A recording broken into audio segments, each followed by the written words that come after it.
quem está conosco toda semana. Obrigado. Deus conhece o coração de cada um de nós. Permanece Jesus, médico das nossas almas, agradecido e feliz por estarmos aqui na família. Estamos aqui para compreensar que essa energia que nós recebemos com vós possa se estender durante toda a semana nos nossos bons pensamentos. Possamos a cada dia, a cada instante, vigiar os nossos pensamentos, respeitar cada pessoa, conviver bem com cada pessoa, por colocar perto de nós, só Deus sabe contigo. Só possa nos abençoar. Só possa abençoar a nossa semana que a gente vai fazer no estudo da noite. É muito importante e é para dizer para todos. O Senhor nos dê força para que possamos nos desapegar das coisas materiais, das coisas terrenas. Isso também podemos ir, conquistar, mas apegar pode nos trazer muitas dores. Só possa nos levar em paz aos nossos lares, após terminar os nossos estudos e termos uma boa convivência com todos. Pedimos a remissão para escolher o rei espiritual dessa casa, para iniciar o estudo dessa noite e todos os irmãos foram trazidos conosco, para organizar sejam todos muito bem-vindos dessa casa. E assim seja.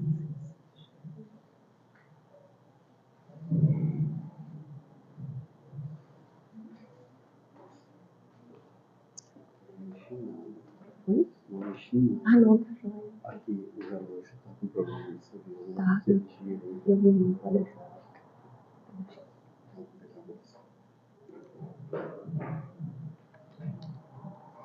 Meus amigos, boa noite a todos. Que Jesus possa abençoar o coração de cada um de nós, auxiliando o nosso entendimento para um estudo com um tema que traz tanta dificuldade para todos nós. Quando nós temos um assunto como o de hoje, nós temos dois caminhos para trazer essa exposição diante de vocês. Ou nós tomamos o caminho de nos justificarmos dos nossos erros, de relativizarmos as nossas falhas e assim trazermos um estudo superficial que busca fazer com que nós saiamos daqui com a consciência de que estamos fazendo tudo o que podemos. Ou nós temos um caminho mais áspero, um caminho que vai trazer uma reflexão profunda, que vai trazer talvez alguns puxões de orelha para alguns, que vai ser mais difícil de trilhar, como aquele da porta estreita. Mas é o caminho que nos permite vislumbrar, através dessa porta, um plano espiritual superior que pode estar nos aguardando ao final dessa encarnação. E é esse caminho mais áspero, mais duro, que nós vamos seguir hoje nessas reflexões. Não com a intenção de condenar, julgar, incomodar ninguém, mas muito pelo contrário, com a intenção de, através dos nossos estudos, através dessas reflexões, nós possamos sair daqui com mais entendimento, que nós possamos sair daqui munidos de informação vinda direto do plano espiritual para nós, para que a gente não venha a cair nessa encarnação. Quando o quesito é dinheiro e bens materiais, todos nós estamos sujeitos à queda. Todos. Aqueles que muito têm, pelo mau uso, aqueles que pouco têm, talvez pela revolta, que pode levar a atos impensados. Então é um assunto que interessa profundamente a cada um de nós. O Emmanuel vem nos trazer na noite de hoje uma passagem que está na carta de Paulo a Timóteo. Paulo escrevia a Timóteo como se fosse um filho. Ele lhe dava conselhos que eram para ser aplicados no dia a dia, e o conselho daquele a quem muito ama. E ele vai trazer a seguinte frase, o seguinte versículo, na primeira carta a Timóteo. Porque o amor do dinheiro é a raiz de toda espécie de males. E nessa cobiça, alguns se desviaram da fé e se traspassaram a si mesmos com muitas dores. Emmanuel vai analisar essa passagem, que é muito interessante, porque Kardec, em uma das primeiras perguntas que ele vai fazer com relação ao progresso, à nossa evolução, ele traz, no Livro dos Espíritos, na pergunta 785, ele pergunta qual o maior obstáculo ao progresso. No que os Espíritos nos respondem, o orgulho e o egoísmo. Refiro-me ao progresso moral, porquanto o intelectual se efetua sempre. Então, essa foi a resposta que os Espíritos deram a Kardec para nos dizer qual o maior obstáculo. E nós, quando vamos falar de dinheiro, nós não podemos separar essa análise que fazemos do nosso orgulho e egoísmo quando lidamos com esse assunto. O orgulho é quando a gente se julga mais do que o que a gente realmente é. Nós nos achamos melhores, superiores. E nessa postura de nos acharmos melhores, nós achamos que também merecemos mais. Afinal de contas, somos melhores que os outros. E aí origina-se o egoísmo.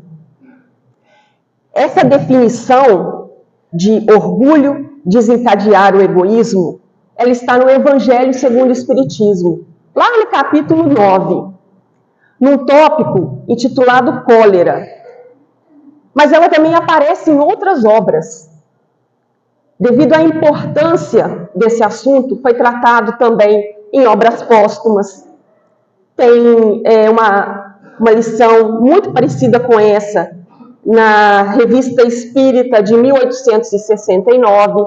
Kardec coloca um artigo grande a respeito disso, dizendo que o orgulho e o egoísmo, eles são um sentimento natural que vai nascer do instinto o instinto de conservação, que é um sentimento natural que nós temos, é que quando levado para caminhos do exagero, para caminhos em que você abusa disso, desse instinto de conservação, ele vai desencadear o egoísmo e o orgulho. Então são coisas, porque Deus nos cria simples e ignorantes. E dentro dessa simplicidade, dessa ignorância, alguns instintos vêm com a gente. E um deles é o instinto de conservação da própria vida. Só que quando nós damos um passo adiante e deturpamos esse conceito de conservação, a gente cai nessas duas vias do orgulho e do egoísmo, que são tão prejudiciais para a nossa evolução. Então, Deus não nos cria orgulhoso nem egoísta. Nós é que nos desviamos, nós é que tomamos caminhos que nos levam a ter essa característica um pouco mais acentuada. E uma outra pergunta que Kardec faz no Livro dos Espíritos, a pergunta 922, também traz um esclarecimento muito grande para a gente. Ele vai perguntar para os espíritos: a felicidade terrestre é relativa à posição de cada um. O que basta para a felicidade de um pode constituir a infelicidade do outro. Por exemplo, Para aquele que está acostumado a morar num palácio, morar numa casinha simples, uma choupana, é uma tragédia, é uma desgraça, uma infelicidade. Enquanto que para aquele que está morando debaixo de um viaduto, que está sob o sol do dia, sob a chuva, ao relento, ter um abrigo de uma choupana já constitui a maior das felicidades. Então, felicidade é uma coisa relativa. E ele pergunta: haverá, contudo, alguma soma de felicidade comum a todos os homens? E os espíritos respondem: com relação à vida material, é a posse do necessário. Com relação à vida moral, é a consciência tranquila e a fé no futuro. Esses três elementos são fundamentais para a constituição da felicidade do ser humano. Ter o necessário, que é tudo aquilo que sem o qual nós não conseguimos sobreviver, e aqui não está incluído dentro desse necessário aquilo que nos fornece hoje conforto, comodidade. Isso não é necessário.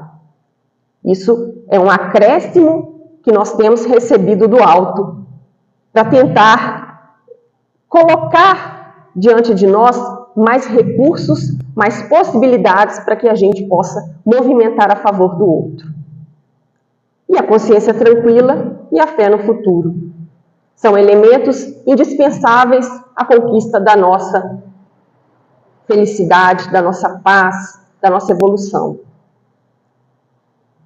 E é interessante que quando a gente analisa supérfluo, cada um tem uma concepção do que seja supérfluo. Para muitos, um carro pode ser supérfluo, para outros, extremamente necessário. Para alguns, determinados aparelhos eletrônicos, como um notebook, um telefone celular, pode parecer extremamente necessário. No entanto, são supérfluos. Porque nós conseguimos sobreviver sem esses bens. Francisco de Assis nos traz que o necessário é aquilo que alimenta o corpo e a alma. O demais é supérfluo. Uma roupa com que vestir, mas uma mesmo, não é um guarda-roupa cheio, não. Ele nos traz, temos uma veste e o necessário para alimentar o nosso corpo e o nosso espírito. O nosso corpo através da comida, o nosso espírito através da oração, da comunhão com o Pai. E aí o Emmanuel vem nos trazer no livro Religião dos Espíritos, no capítulo 12, intitulado Sobras, alguns comentários acerca do que é supérfluo. E ele vai dizer que é pelo supérfluo acumulado em vão que começam todos os nossos desacertos perante a bênção divina. É interessante porque Emmanuel, quando coloca uma definição direta, é porque o negócio realmente não é de outra forma. Ele não coloca que começa a maioria dos nossos desacertos, alguns dos nossos desacertos. Ele diz todos. Todos os nossos desacertos começam pelo acúmulo de supérfluos em nossa vida. E aí ele vai trazer algumas consequências desse supérfluo que nós costumamos acumular. Ele vai dizer que formações miasmáticas, que miasmas, fluidos de origem inferior, vão invadir os nossos lares pelos frutos que nós deixamos apodrecer porque recusamos dá-los àquele semelhante que estava passando fome. Então, ali vão se formar miasmas. Prolifera traça na nossa moradia pelo vestuário que nós deixamos de ofertar àquele que sofre a intempérie. Multiplicam-se víboras e espinheiros na gleba que guardas inútil. ou seja, aquela terra que possuímos que não produz, multiplicam-se as víboras e os espinheiros. A inveja arma-te ciladas ao pé de patrimônios materiais que retens sem qualquer benefício para a necessidade dos outros. Então, até isso nós atraímos.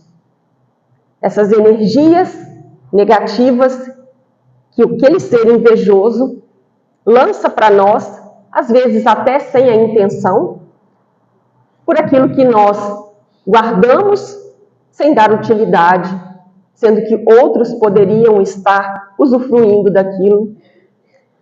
E por último, os expoentes da criminalidade e do vício senhoreiam-te a vida. Criminalidade e vício é o que às vezes a gente vai atrair para a gente através desse acúmulo do supérfluo. E nós não estamos aqui trazendo uma crítica ao dinheiro, à posse, ao resultado do seu trabalho. Porque todos os bens que nós possuímos, eles são neutros. São recursos neutros, nem bons nem maus. Assim como a nossa saúde pode ser um recurso bom, que nos possibilita trabalhar, que nos possibilita auxiliar o próximo, ela pode ser um recurso também usado para o mal.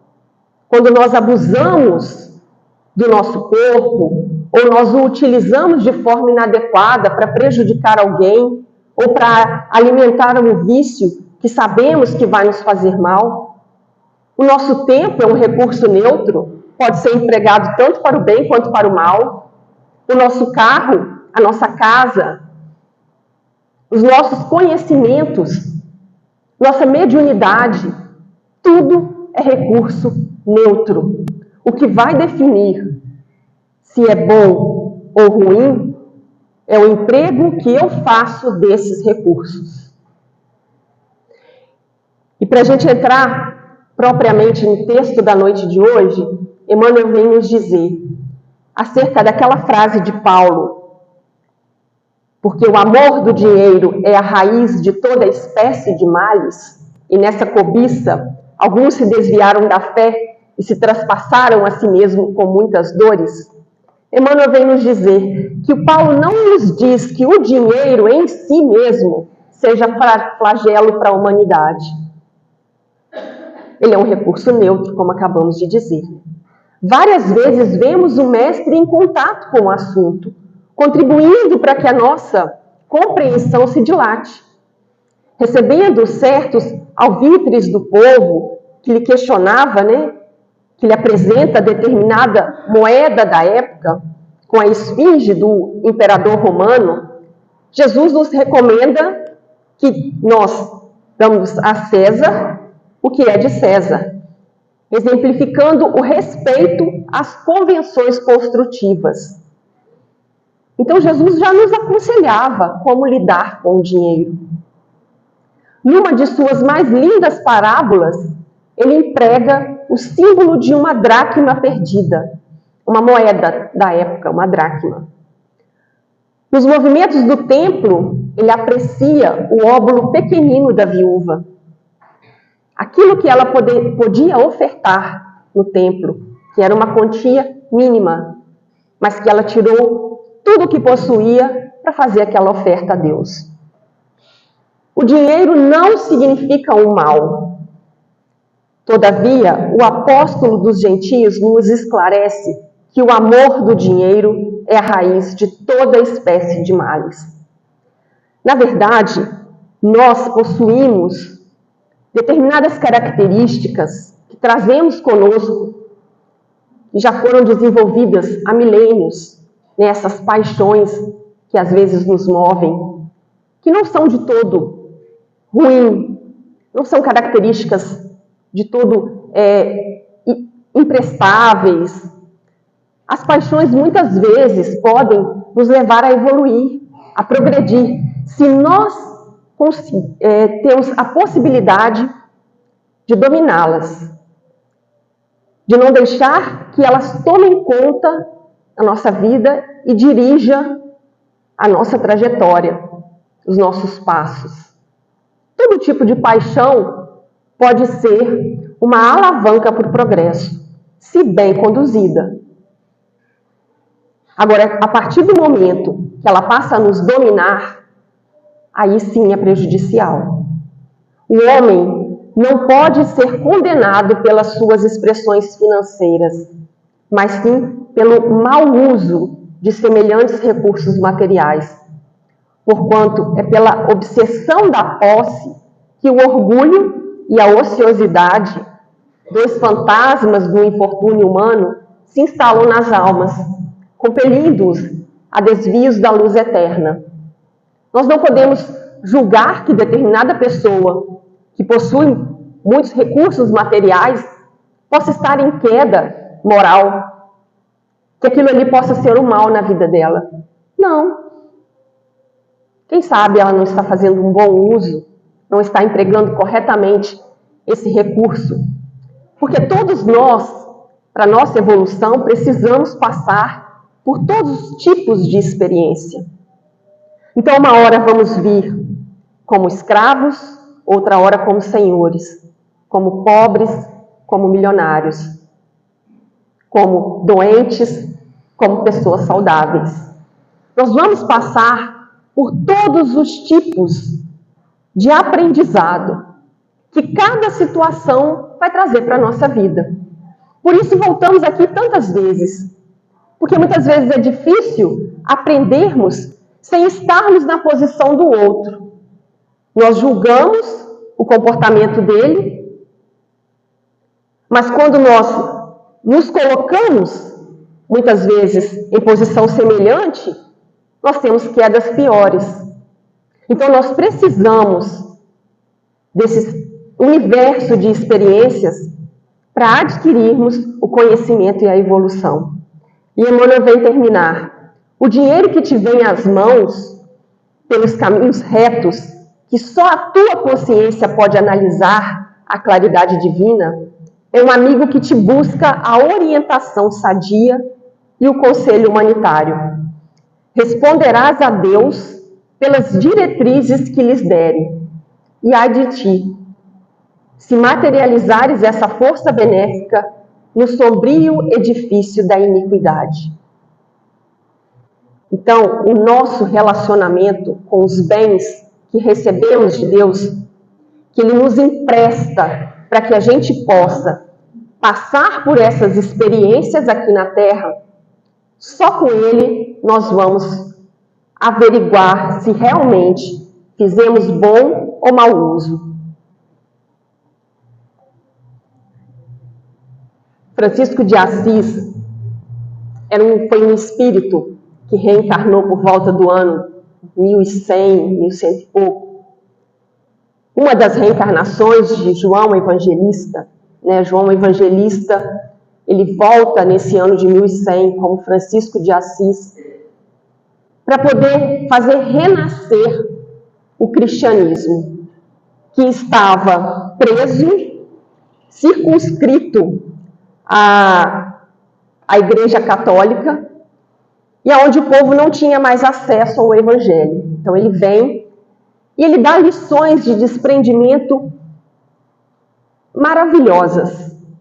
Ele nasceu em uma família rica, na Itália, e ao ouvir o chamado de Deus, ele já tinha consciência da sua missão, ele largou todos os recursos materiais que possuía e saiu ao mundo, ao lado de aproximadamente 200 espíritos que reencarnaram na mesma época com a missão de auxiliá-lo nessa tarefa, para ensinar aos homens, principalmente aos líderes religiosos da época, como era importante se desprender dos bens materiais, como era importante usar todo o recurso que chegasse às mãos para auxiliar o próximo, antes mesmo de atender às próprias necessidades. Muitas vezes ele fazia isso. Antes de se alimentar, alimentava o próximo.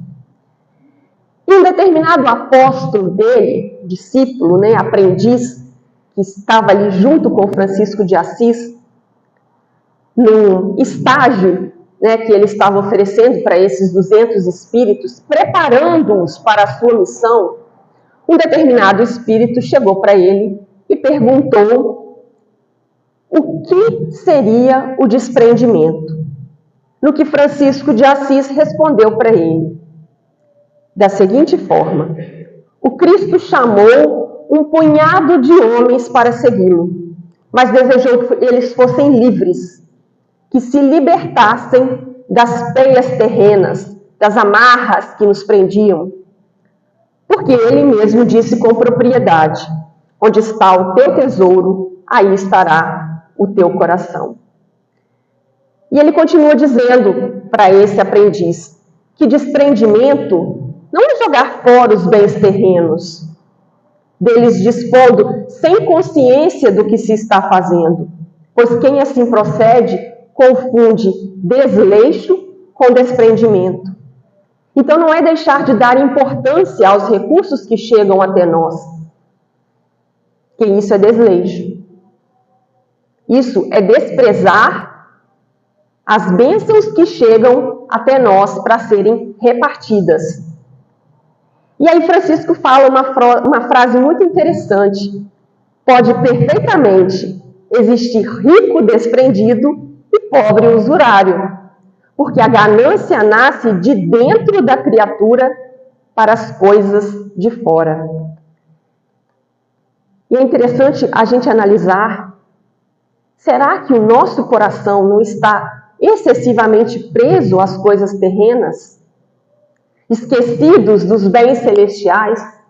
Será que estaríamos preparados para deixar os nossos bens materiais para trás, caso fôssemos chamados amanhã para uma nova etapa da nossa evolução no plano espiritual? Quão custoso seria para nós deixar os nossos pertences para trás e partir para a verdadeira pátria? São perguntas que a gente deve se fazer para que a gente comece a entender, a melhorar o nosso relacionamento com os bens materiais. Desprendimento é dar um emprego útil a todos os recursos que recebemos. É valorizar, é multiplicar, ao mesmo tempo que é dividir com o próximo. E para que não pareça uma questão em que os bens terrenos ou o dinheiro seja algo prejudicial, seja algo que a gente deve se afastar,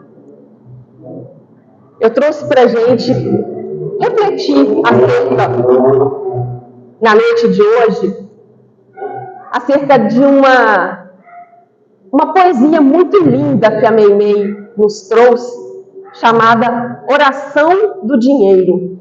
É o dinheiro fazendo uma oração a Deus. E ele começa assim: Senhor, no concerto das forças que te desejam honrar, eu também sou teu servo. Por me atribuires o dever de premiar o suor e sustentar o bem, como recurso neutro de aquisição, ando entre as criaturas, frequentemente em regime de cativeiro. Muitas delas me escravizam para que eu lhes compre ilusões e mentiras, prazeres e consciências. Noto com mais nitidez minha própria tarefa, cada vez que escuto alguém chorar no caminho. Entretanto, quase sempre estou preso. Que fiz eu, Senhor, para viver encarcerado no sombrio recinto do cofre, como se eu fora um cadáver importante no esquife trancado da inércia? Ensina aos que me guardam sem proveito que eu sou o sangue do trabalho e do progresso, da caridade e da cultura, e auxilia-os para que me libertem. Quase todos eles procuram estar contigo, através da oração, nos templos que abraçam. Dize-lhes na prece que sou a esperança do lar sem lume. Fala-lhes que posso ser o conforto das mães esquecidas, o arrimo dos companheiros caídos em provação, o leite devido aos pequeninos de estômago atormentado, o remédio ao enfermo e o lençol generoso e limpo dos que se avizinham do túmulo. Um dia, alguém te apresentou moeda humilde, empenhada ao imposto público, para que algo dissestes e recomendaste fosse dado a César o que é de César. Muitos, porém, não percebem que te reportavas ao tributo, e não a mim, e julgando que a tua palavra me condenasse, lançaram-me ao desprezo. Não ignoras, contudo, que nasci para fazer o melhor. E esteja eu vestido de ouro ou de simples papel, sabe, Senhor, que eu também sou de Deus. Que a gente possa refletir em todas as oportunidades que Deus coloca em nossas mãos de servir ao próximo, através dos parcos recursos que às vezes temos, financeiros. Nós podemos sim alimentar o faminto, vestir alguém que esteja nu, dar o remédio a um doente, às vezes abrindo mão apenas do supérfluo, do excesso de conforto. Nós não estamos aqui para condenar, mais uma vez, eu gostaria de deixar claro isso, para julgar, mas para extrair de tudo o que foi passado aqui nessa noite um grande aprendizado, para que a gente não venha cair por causa de erros graves cometidos com relação à posse. Que Jesus inspire a cada um de nós, para que possamos empregar com dignidade, com retidão, com caridade, com benevolência, tudo aquilo que Ele colocou diante de nós, para ser instrumento da nossa elevação e do nosso crescimento. Que Jesus abençoe a cada um de nós, que possamos levar em nossos corações a paz e a serenidade que Jesus sempre trouxe e sempre estará disposto a trazer para aqueles que o buscam.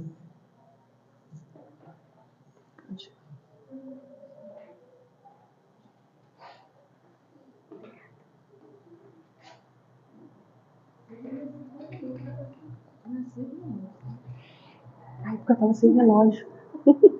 Quando sentar, você deu mais 5 minutos. Ah, então tá bom, vai. Ver se a gente sentou aqui, eu tenho que sair. Boa noite a todos. Eu queria fazer um convite. No dia 3 de junho, agora, a Amor Próximo faz 117 anos. E nós vamos ter um convidado especial aqui, um Socorro Cone. Há muito tempo que ele não veio Colchina, antes da pandemia, ele vinha várias vezes aqui, mas tem muito tempo que o Socorro não vem. E quem conhece ele sabe que é uma pessoa muito especial para casa, uma pessoa que sempre esteve aqui fazendo um trabalho de fora. E ele vai estar trazendo um tema que nós estamos abordando aqui, que eu sempre falando com vocês, várias casas estão trabalhando, que é o movimento da valorização da vida. E ele vai trazer um tema para a gente.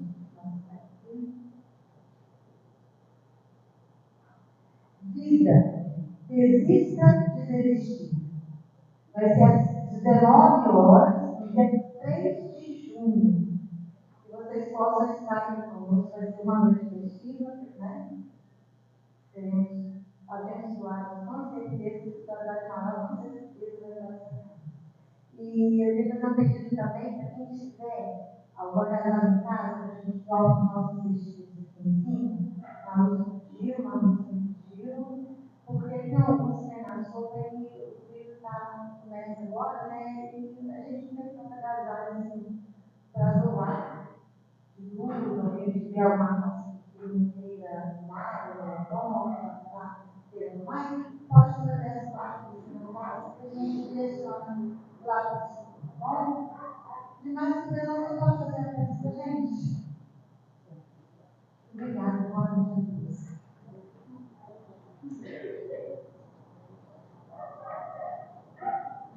Boa noite a todos. Vamos levar o nosso pensamento a Jesus. Agradecer a Ele por esse banquete espiritual do qual participamos, através do estabelecimento, através, sobretudo, da nossa conscientização do nosso verdadeiro papel. E com esta inspiração trazida pelos mentores espirituais da casa, também traduzida pela nossa irmã, nós nos agradecemos, Senhor, por vossa bondade, por vosso infinito amor. Este é o momento em que expressamos do fundo do nosso coração o nosso sentimento mais vivo de gratidão. Senhor, fazei de mim um instrumento de vossa paz. Onde houver ódio, eu levo. Onde houver ofensa, eu levo o perdão. Onde houver discórdia, eu levo o bem.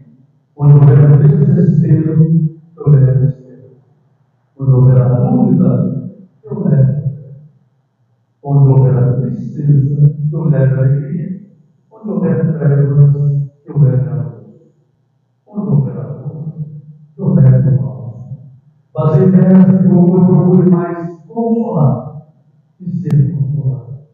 Mais compreender e ser compreendido. Mais amar e ser amado. Porque é dando que recebemos.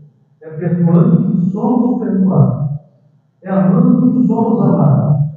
E é morrendo que nascemos para a vida eterna. Que a doce paz de Jesus nos envolva a todos. Assim. Separar 28, tá? Tá. 28 litros, tá? Que tem arroz, tem óleo, tem açúcar, tem feijão.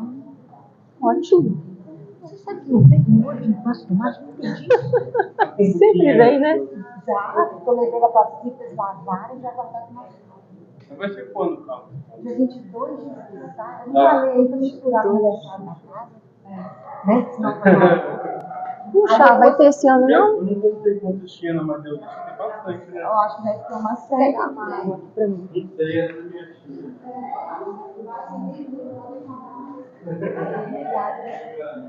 Puxar e ralar. Não dá um assim, dá um trabalho para você dividir. Tô querendo aprender.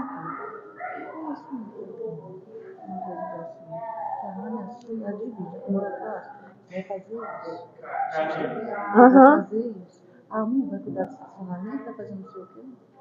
Você falou na palestra, é mais ou menos que a gente aplica mal nosso dinheiro, com vício, essas coisas assim, e deixa o dinheiro parado, assim. Você comprar uma coisa e deixar parado em casa. Depende do material, que nem no palestra passada, do negócio falando sobre o celeiro. Que o fazendeiro guarda tudo no celeiro e acaba ele morre no outro dia e não dá nada para ninguém. Ele não sabe dividir. A parábola do celeiro, Jesus fala que viveu o quê?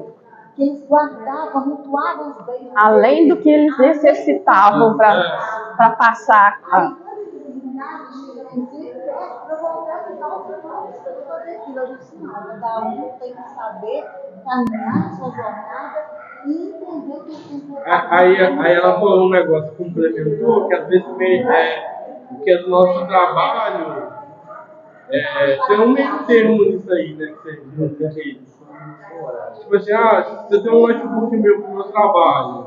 É um bem adquirido que eu não consigo doar para os outros. Porque você está sendo útil, é necessário para você trabalhar. Aí que eu consigo já melhorar a minha renda e poder melhorar o seu. Isso, exatamente. Vou desligar aqui.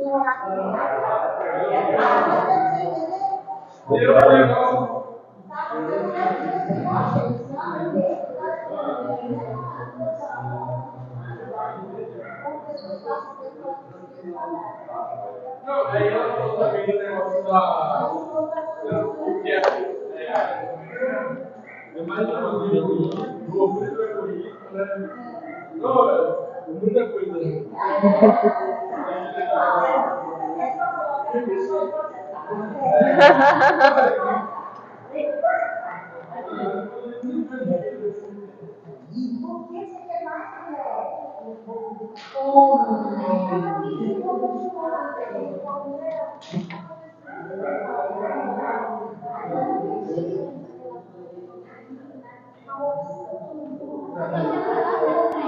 Oi? Ah, por favor, para aí. Oi? Obrigada.